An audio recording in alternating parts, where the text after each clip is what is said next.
BalconyTV. Hey, you're watching Balcony TV, and we're very excited to be here with Paul Dempsey from Something for Kate. Welcome, Paul. Thank you. Thanks for coming on. It's good to be here. And what are you going to play for us today? I'm going to play a song called Miracle Cure. Cool, take it away. Yes, all right.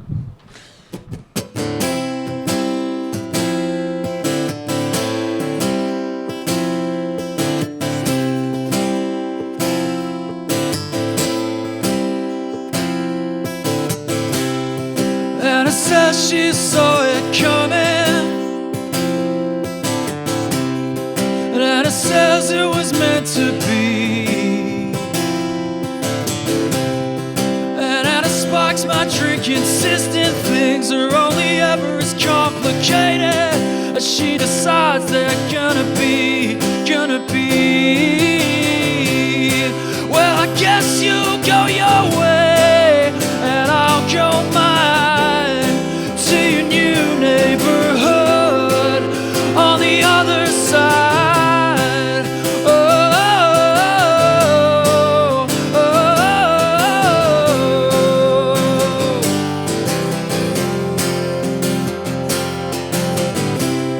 And Anna lies out on the diving board. She's looking up at horses in the clouds, while over the branches and leaves the birds sing acceptance speeches. And it claims another victory like it was meant to be now. Well, I guess you'll go your way and I'll go mine, with your shrunken headboard for your brand new life. Well, I guess you'll go your way and I'll go mine to your new neighborhood on the other side. Oh, oh,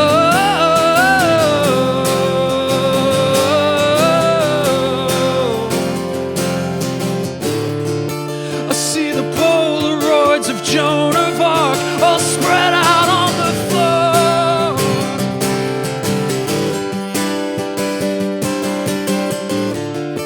Well, all I want is a cure for miracles, but all she's got is a miracle cure.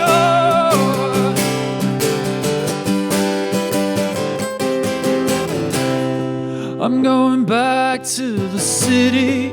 I'm going back to the city. I'm going back to the city. To the city. I'm going back. I'm going back to the city. I'm going back to the city. Oh,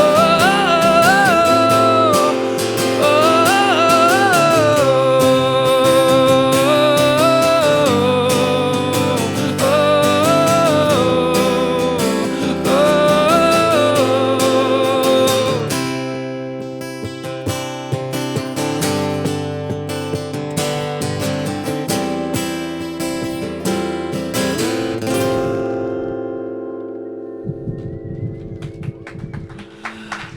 Thank you.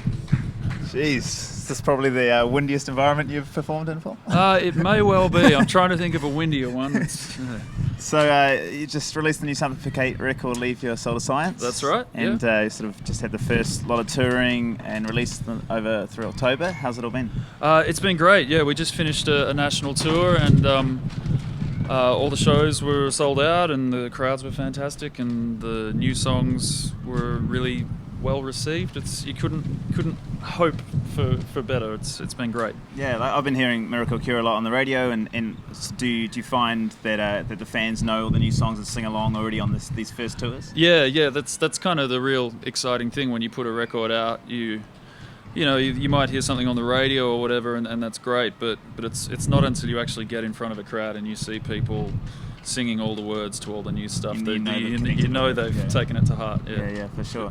You guys, your last record was a solo one, and then got the band going again. Like, how does that process compare in terms of writing and recording with the two projects?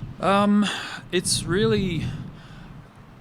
kind of the same for me in the sense that I usually come in with the you know, the early sketch of an idea. And if I'm working solo, then I just follow it through and finish it off myself. If I'm working with Clint and Steph, then they take that early sketch and they kind of have a huge impact on it. So I guess, you know, Something for Kate is really just the product of three people pushing and pulling at an idea. Yeah. And me solo is just more me being completely self-indulgent and having everything my way. Yeah. So. And do songs end up in places where you didn't expect them because of that input of Clint and Steph? Oh yeah, absolutely. We don't like that part, and you're like, oh, really? Yeah, no, it's definitely, that's definitely the case, and which is why, you know, I think Something for Kate sounds quite different, and it's why it is I mean, you know, there wouldn't be much point in having the two separate things if they were exactly the same. So, yeah. But yeah, it's a different process and a different result. And you've spent a fair bit of time in the US, and you've toured a bit around Europe in recent years. How are you guys approaching things with this new record overseas? We're talking about that now. Actually, we're sort of contemplating some shows overseas for early next year. So that's definitely on the agenda.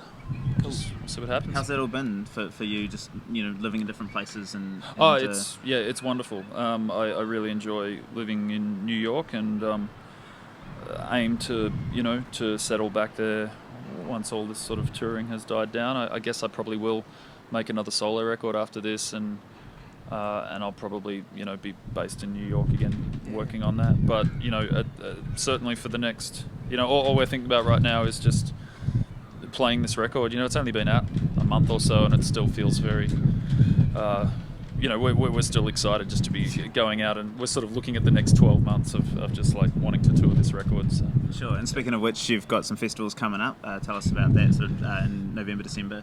Yeah, we got a festival this weekend on the Sunshine Coast, and the following weekend we're at Queenscliff, and the weekend after that we're at Homebake, and it's just kind of almost every weekend across the summertime we've just got these nice festivals. The ESPY at New Year's. The ESPY at New Year's, yeah. So yeah, it's good. It's summertime's great just for, you know, doing these kind of one-off festival shows, and then we'll do like another tour of our own next year, and we'll try and do a longer, more extensive tour than the one we've just done, and get to some regional areas and stuff. Yeah, for sure. Yep. Well, such a pleasure to have you on, Paul, and I'm a big fan personally, so it's great to have you on BalconyTV. Thanks for having me. And yeah, I guess good luck with the rest of the year and heading into next. Thank you. Cool. You guys been watching BalconyTV. This is Paul Dempsey from Something for Kate. BalconyTV.